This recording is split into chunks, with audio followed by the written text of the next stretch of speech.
பச்சை புடவைக்காரியாய் உன் தாய் மீனாட்சி நான் இன்று வந்திருக்கிறேன். என்னுடைய வாக்கு வெறும் சொற்கள் அல்ல, பிரம்மதேவன் எழுதும் தலையெழுத்துக்கு சமம். மனிதனுடைய கர்ம வினையின் பலன்களையும் தடுத்து நிறுத்தும் சக்தி வாய்ந்தவை. நீ எதை கேட்டு என் ஆலயம் வந்தாயோ அதை நீ என் ஆலயத்திற்குள் வந்தவுடனேயே உனக்கு நான் கொடுத்து விட்டேன். என் பரிபூரண ஆசிர்வாதத்தையும் நீ பெற்றுவிட்டாய். இனி உன் வாழ்க்கை மகிழ்ச்சியாக அமையும் என் குழந்தையே. பிறரிடமிருந்து பறித்து உனக்கு நான் எதையும் கொடுப்பதில்லை. அதேபோல உன்னிடமிருந்து பறித்து எதையும் மற்றவர்களுக்கும் கொடுப்பதில்லை. உனக்கானது உன்னை வந்து சேரும்.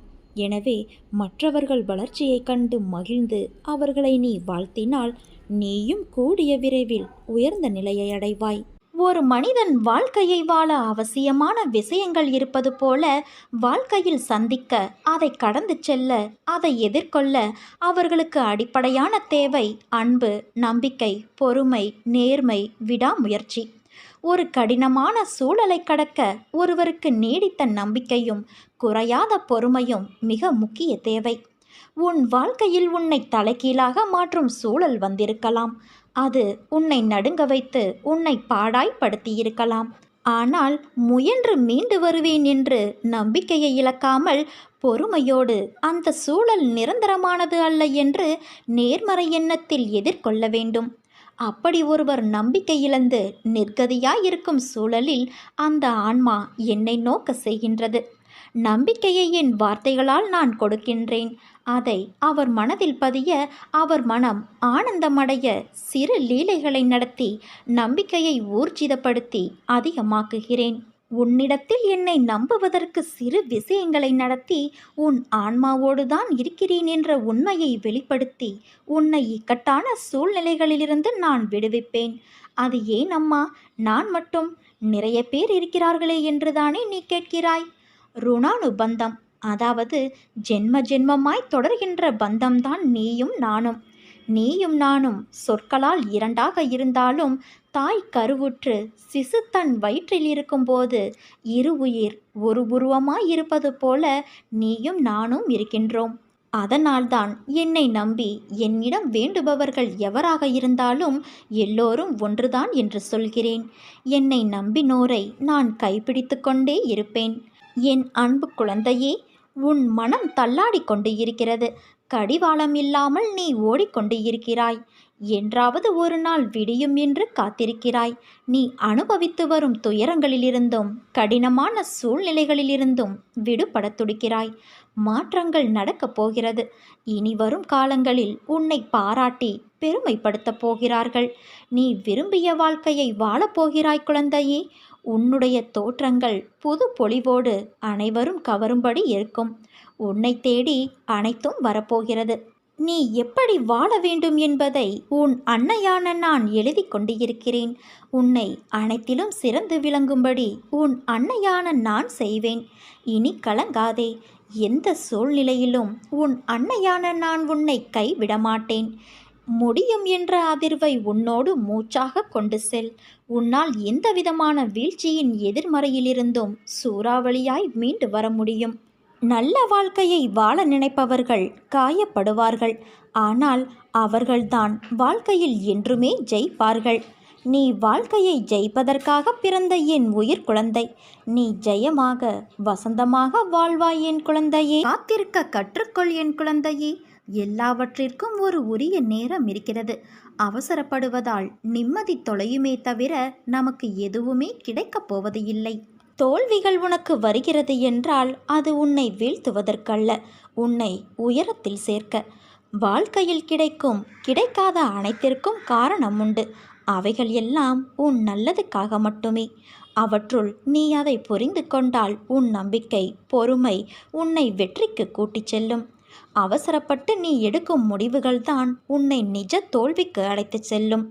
தோல்வி என்பது உனக்கு சறுக்கல்தான். என் பிள்ளையை நான் மேலே உயர்த்துவேன். வெற்றி பெறுவாய். இது என் சத்திய வாக்கு. அதற்கு உன்னுடைய சிறு பொறுப்பு இல்லாமல் இருக்கும் குணத்தை வெளியில் எடுத்து எறி. உன் வெற்றியை தடுப்பவர் யாராகவும் இருக்க முடியாது. நீ அந்த வழியை பின்பற்றினாள். நீ என்று என்னை அழைத்து உன்னிடத்தில் நான் என்னும் சொல்லுக்கு உன் அன்னை என்ற அர்த்தத்தை கண்டாயோ, அன்றே நீ என் உயிரான பொறுப்பு.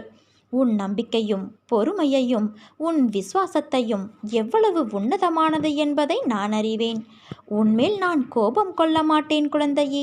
அதையும் மீறி என் கோபம் இருந்தால் நிச்சயம் அது உன்னை நல்ல வழியில் மாற்றுவதற்காகவே என்பதை நீ புரிந்து கொள்.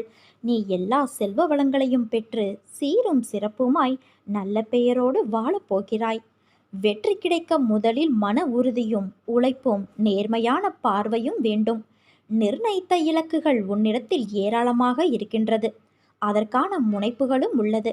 ஆனால் உன் தயக்கம் இப்பொழுது ஆரம்பிக்கலாம், அப்பொழுது ஆரம்பிக்கலாம் என்று நீயே உன் வெற்றியிடமிருந்து வெகு தூரம் செல்கின்றாய். நெருப்பு எரிவதற்கு காற்றடித்தால் அது எரியாது என்பதற்காக நெருப்பை ஏற்றி வைக்காமல் இருந்தால் வெளிச்சம் கிடைக்காது. அதே போல கடின உழைப்பும் மன உறுதி நம்பிக்கையும் இல்லை என்றால் எப்படி வெற்றியடைய முடியும்? கதவை திறக்க சாவியை வைத்துத்தான் திறக்க முடியும். அதற்கு ஏற்றவாறு சாவியை நீ நுழைத்தால் கதவுகள் தானே திறக்கும். அதே போல உன் கதவுகளும் வெற்றிக்கான கதவுகளும் திறக்கும். நீ எதற்கும் கலங்காதே. உன்னில் நிச்சயம் வெற்றி என்ற தீபத்தை நான் ஏற்றுவேன். நீ உன்னில் பார்க்கும் அனைத்துமாய் அகிலத்தின் ரூபமாய் நான் இருப்பேன். உன் மனதில் ஏன் என் மீது கோபம்? உன்னை எப்படி நான் தனித்து விடுவேன்? என் பிள்ளை எப்படி தவறு என்று நான் சொல்வேன்? குறைகளும் தவறுகளும் வாழ்க்கையில் இருக்கும். ஆனால் அதற்காக என் குழந்தையே தவறு என்று நான் எப்படி சொல்வேன்? உன் அன்னையை பற்றி நீ புரிந்து கொண்டது அவ்வளவுதானா? என் மீது நீ கொண்ட பக்தியும் அன்பும் எத்தகையது என்று நினைத்து நான் பூரிப்படைகின்றேன். நீயோ என் மீது கோபம் கொண்டு என்னை விட்டு தள்ளி நிற்கிறாய். நானும் உன்மேல் கோபத்தில் இருக்கிறேன் என்ற நினைப்பு ஏன் வந்தது? என் குழந்தை பற்றி எனக்கு நன்றாக தெரியும். உன்மேல் நான் எப்படி கோபப்படுவேன்? அது என்மேல் நான் கோபப்படுவதற்கு சமம். உன்னை நல்ல வழியில் அழைத்துச் செல்ல கடிந்து நடப்பேனே தவிர உன்மேல் நான் கோபப்படமாட்டேன். நீயும் உன் வாழ்க்கையும் நன்றாக இருக்கத்தான் நான் இங்கு விதியோடும் மாயை என்று உன்னை தாக்க வரும் வலைகளோடும் போராடுகிறேன். உனக்கு எப்போதும் என் அருளும் ஆசையும் உண்டு என் குழந்தையே. உனக்காக நான் எப்போதும் இருப்பேன். உன்னை விட்டு நான் விலகுவதும் இல்லை. உன்னை விலகி போகும்படி நான் செய்வதும் இல்லை. உனக்கென்று படைக்கப்பட்டது உன்னை வந்து சேரும் நாள் இது. நீ தவமாய் வேண்டி நின்ற உன் வேண்டுதல் நிறைவேறப் போகிறது. நீ சிந்திய கண்ணீர் அனைத்தும் இனி ஆனந்த கண்ணீராக மாறப்போகிறது. உன் கஷ்டத்திற்கு இன்றைய இரவே கடைசி நாள். இன்று இரவு முதலே உனக்கான பிரச்சனைகள் எல்லாம் தீரப்போகின்றது. நாளைய விடியல் உனக்கு மிகவும் மகிழ்ச்சி தரக்கூடியதாக இருக்கும். நீ சுயமரியாதையோடு கௌரவத்தோடு நீ ஆசைப்பட்ட வாழ்க்கையை நிச்சயம் வாழ்வாய். உன்னுடைய உழைப்பும் விடாமுயற்சியும் என் மீது வைத்திருக்கின்ற நம்பிக்கையும் வீண் போகாது. நீ நம்பிக்கை கொள். உன் மனதில் தோன்றிய கவலைகளாலும் நீ அடைந்த துன்பங்களாலும் எதிர்காலத்தை பற்றிய பயம் உன் உடல் கட்டுக்கோப்பை இழந்து வாடி மெலிந்து கண்களில் ஒளியில்லாமல் நீ நீங்கியிருப்பதை பார்த்து நான் நெஞ்சமுடைந்தேன். குழந்தையே, நான் உனக்கு என்னை வெளிப்படுத்தி கொண்டு ஒவ்வொரு நிகழ்விலும் உன்னோடு இருப்பதை உறுதிப்படுத்தி கொண்டே இருந்தேன். இப்போதும் அப்படித்தான் இருக்கிறேன். ஆனால் என்னை காணவில்லை என்றும் உன்னை கைவிட்டு எங்கோ மறைந்து கொண்டேன் என்றும் மனதிற்குள் நினைத்து கொண்டு என் மீது நீ வெறுப்பு காட்டுகிறாய். நீ என்னை பற்றி நினைத்து கொண்டு இருக்கும் அதே வேளையில் நீ சற்றும் எதிர்பாராமல் உன் முன்னால் வந்து நிற்கும் எந்த வண்டியிலாவது என் சித்திர ரூபத்தை கண்டுவிட்ட மகிழ்ச்சியை நீ எப்படியெல்லாம் கொண்டாடி மகிழ்வாய்?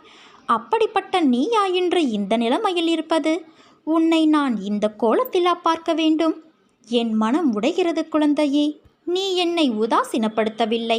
உன்னையும் உன்னை சார்ந்தவர்களையும் நான் உயர்வாக வைத்து காத்தேன். நான் இன்னொருவர் ரூபத்திலும் இருப்பேன் என்பதை உணர்ந்து பிறரை உன் நாவினால் புண்படுத்தாமல் இருந்தாய். ஆனால் சமீப காலமாக நீ எப்போதும் சண்டை போடுகிறாய். கவலைப்படாதே, உன்னோடுதான் நான் இருக்கிறேன். உன்னை எந்த தீமையும் தீண்டவிடாமல் நான் பார்த்து கொள்வேன் குழந்தையே. என் குழந்தைகளை நான் ஒருபோதும் எந்த சூழலிலும் கைவிட மாட்டேன். உனக்குள் நான் இருக்கும்போது நீ எதற்கு உனக்கு யாரும் இல்லை என்று நினைத்து புலம்புகிறாய்? அந்த எண்ணம் தவறானது, ஆபத்தானதும் கூட. எல்லா சுமைகளையும் என்னிடம் கொட்டிவிட்டாயல்லவா? பிறகு ஏன் இன்னும் வருத்தப்பட்டு கொண்டே இருக்கிறாய்?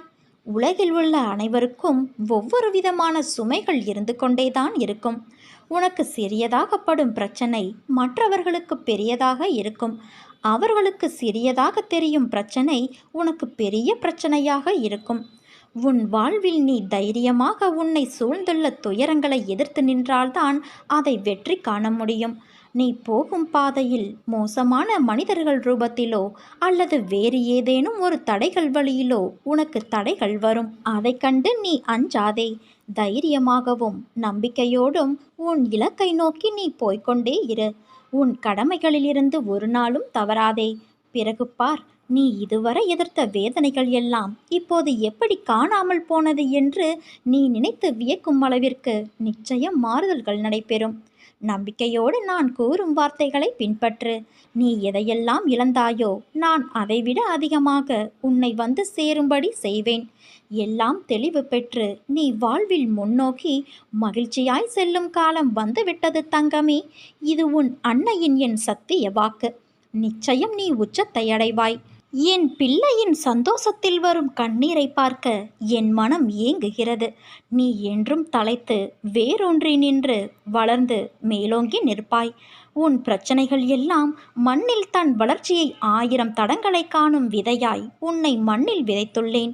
நீ நிச்சயம் நிழல்களால் அடைக்கலம் தரும் மரமாய் வளர்ந்து நிற்பாய். நீ நம்பிக்கையோடு இரு, நல்லதே நடக்கும். உன் மீனாட்சி தாய் நான் இருக்க பயம் ஏன் உனக்கு?